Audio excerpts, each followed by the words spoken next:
everybody, welcome back to another episode of Throwback Thursday. Today we're going to chase some big case hits in an old box of 92 Elite. We're going after the Cal Ripken Jr. autographed baseball cards. There was 5,000 of them produced, which seems like a lot. And we're going after the Elite baseball cards. Just one of them would be great. The Elite set, if you collected cards in the 90s, it was a 10-card set that was randomly inserted.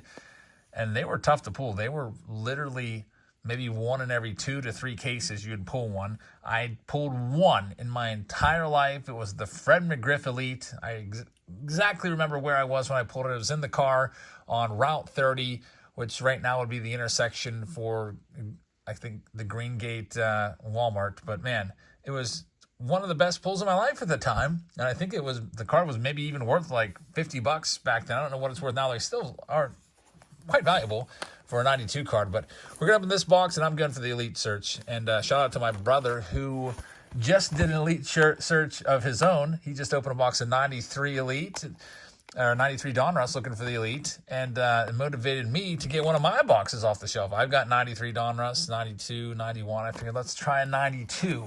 Here we go. There's 784 cards in the complete set. This is going to be a Series 2 box right here, so you'll have roughly half of that. These packs back in the day, I can't remember what they were. I believe they were like 69 cents or so, and this was pretty, I guess, warmly received by the hobby. Most people liked Donruss. They thought it was a nice change. They added color pictures to the back. You see right there. I wasn't a huge fan of it because they still, you can see, didn't give you the entire history of the player. But let's basically overhaul the backs and the fronts. Here you go. You can see kind of a bland design.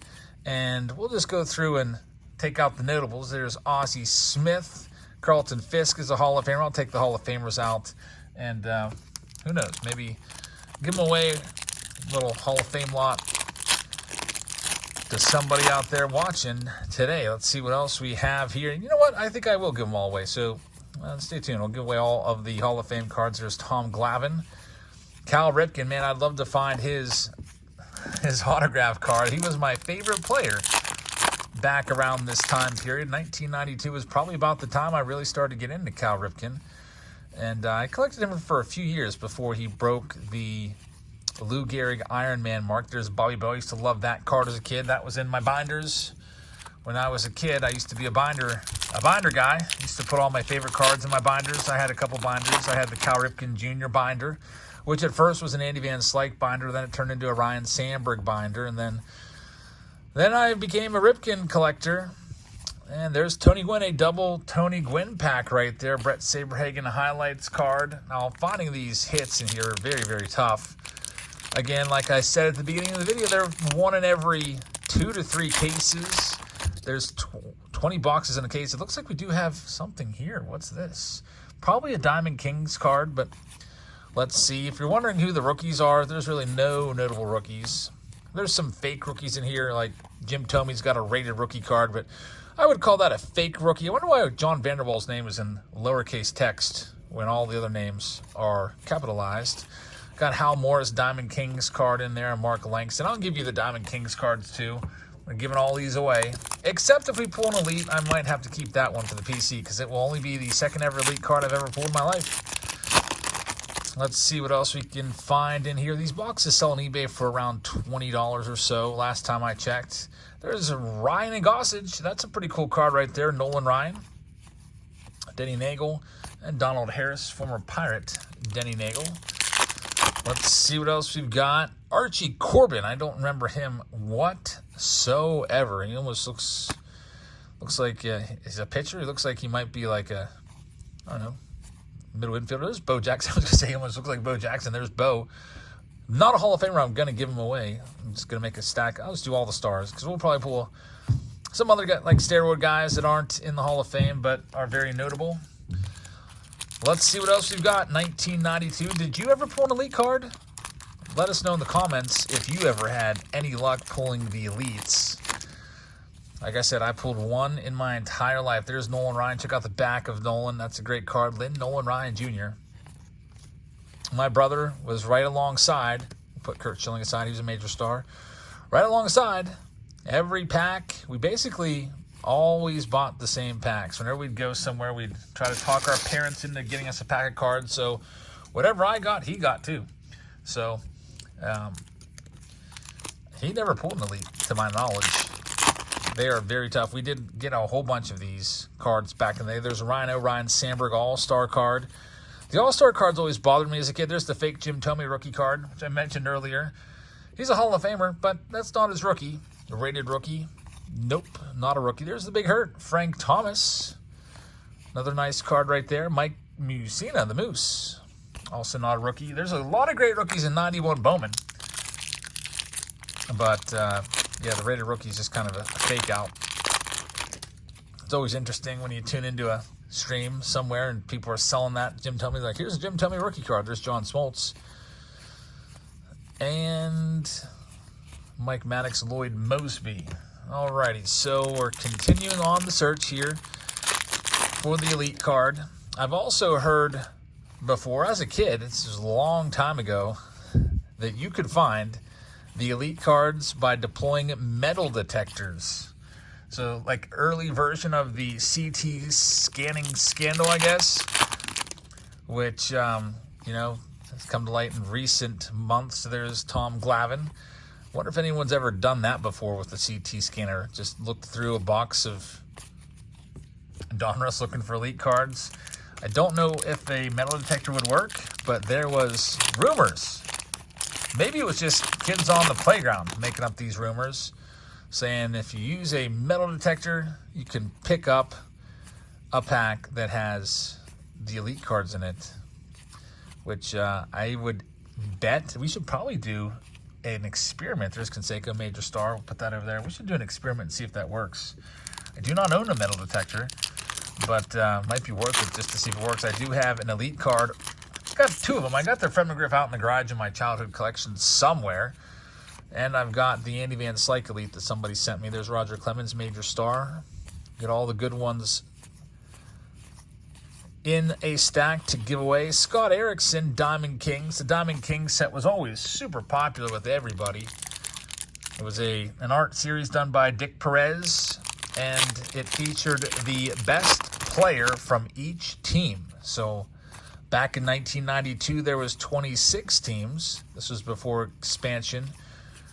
And every team got a player on a card. I always thought those were pretty nice. And they start to really feel like insert cards with this set. I think, yeah, they actually are insert numbered. In previous years of Donruss, they were like the first 26 cards in the set or so. There's the Ozzie Smith for the second time. And we'll see what else we got. I know a lot of fans of, or not a lot of fans of junk wax, but some people like them. So I'm trying to go at a, not a super fast pace like this, but try to go at a normal pace. Joe Carter, not a Hall of Famer, but a major star from that era. I'll put him aside. Again, I'm going to go ahead and collate all the top cards from this box, and then I'm going to give them to one of you. I'll give them away in our live stream on, let's see, when should I do that?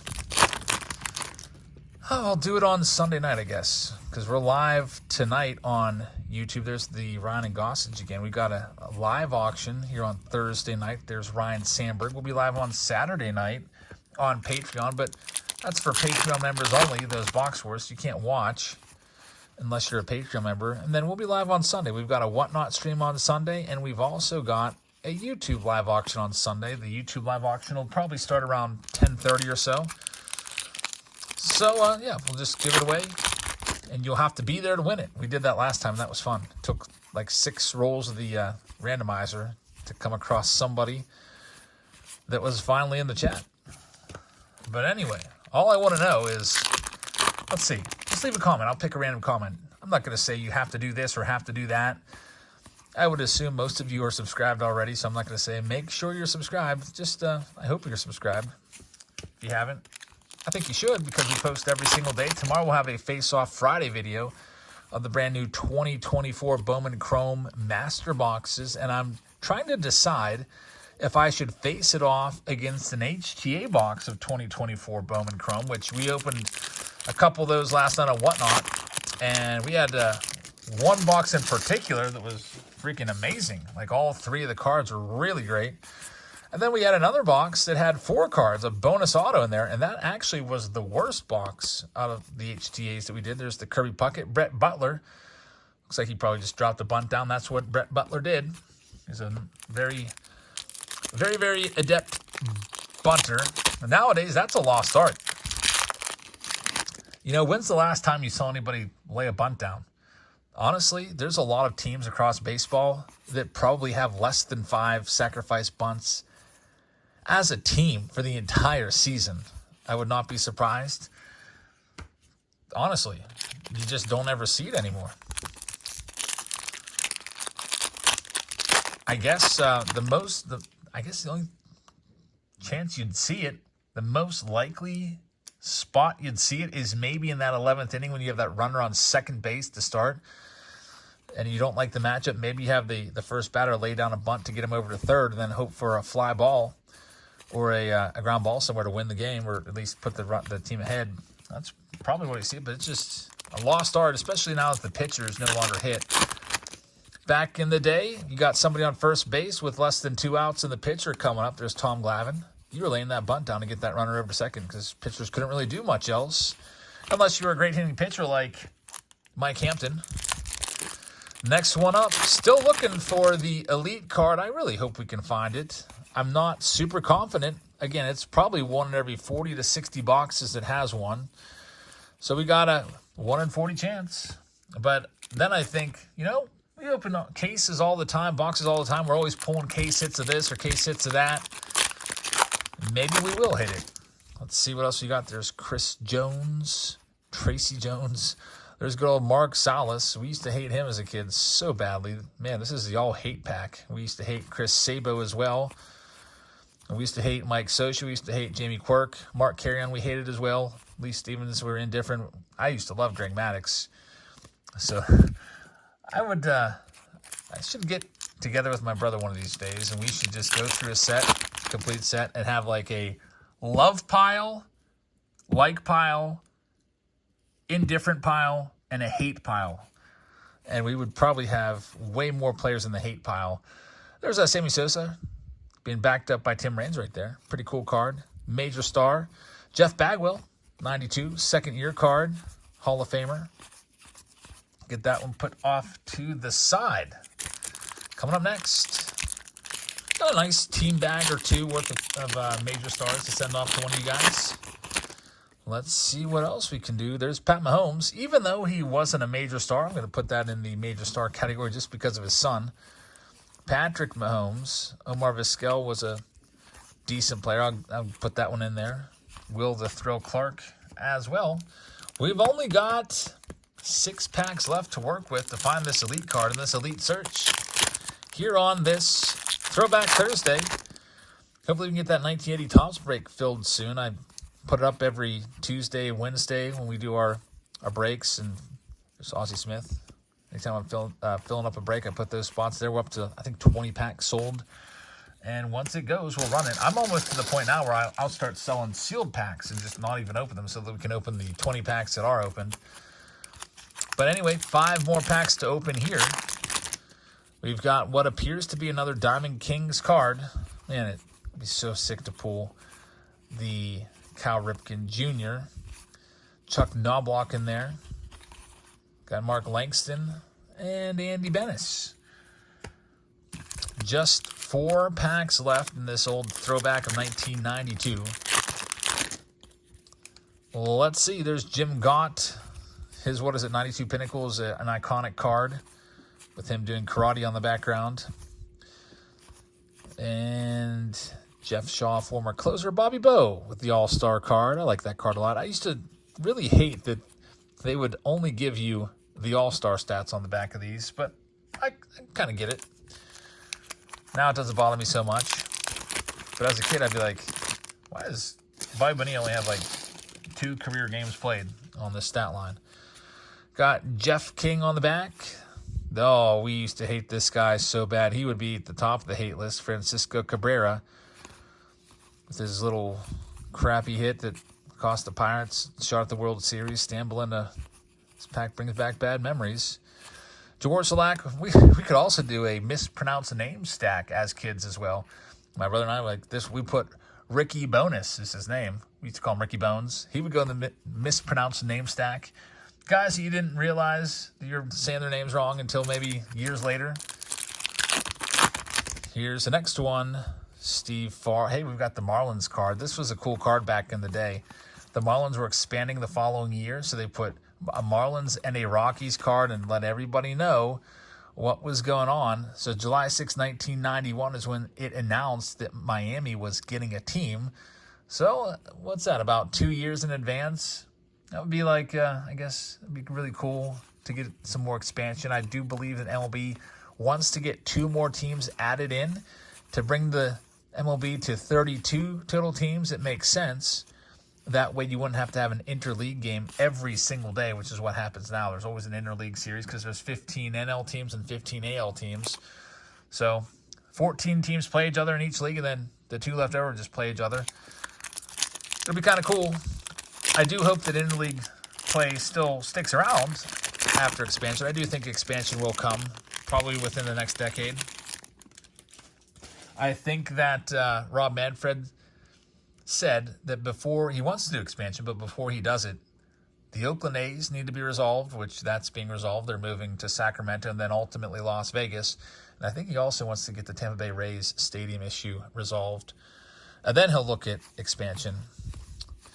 So we'll see what happens. Here's our last pack. Last shot at the Elite. Last shot at the Cal Ripken Jr. autograph. And big surprise, we didn't get it. But we'll give away all the best cards from the box. All these.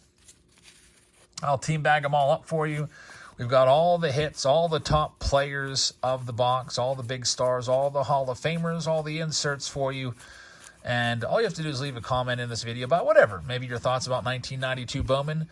Maybe your experience with pulling the Donruss chase cards. Did you ever hit the autos? Did you ever hit an elite card? If so, who was it? Do you remember where you were when it happened? Can you use metal detectors to figure out where the elite card is? Is that just, a rumor? Did you ever try it? Did it work? But we'll give all those away. I'll just pick a random comment. You will have to be currently in the live chat to claim those cards on Sunday night. So I hope to see you on Sunday. And if I don't see you on Sunday in the YouTube live stream, I hope to see you on Sunday in the Whatnot live stream. We're live every Wednesday, and we're also doing Sundays now too on Whatnot. If you're not signed up for Whatnot, it's pretty simple to use this link, whatnot.com/invite/JabsFamily. And when you do sign up using that link, you get $15 for free to spend. So if you come into our stream and you buy a team break spot of Bowman Chrome or whatever we're breaking, we did a whole bunch of different stuff yesterday, which, by the way, if you bought something in our Whatnot stream yesterday, thank you very much. We had 300 orders placed, and every single one has been shipped out, literally by 4:30 p.m. today. So stayed up late, but got it all done. And we send your stuff the next day. Lots of great breaks over there. We pulled some fantastic stuff. Last night, we pulled a Garbage Pail Kid card from Bowman Chrome. We pulled a Crazy Ohtani $800 card out of Topps Chrome from 2024. It was a fun time. Also, become a seller. Get $150 for free, literally for free from Whatnot. In your first live stream, they will match your $150, first $150 in sales. You can't beat that, but only if you use this code. It's a special when you use this code to sign up to become a seller. So that's all we have for you today. Thank you very much for watching, everybody. Hope you guys have a great rest of your Thursday. I'm going to go upstairs and do this YouTube live auction right now. Hope to see some of you there. And if not, I'll see you all tomorrow for Face Off Friday. Good night, everybody.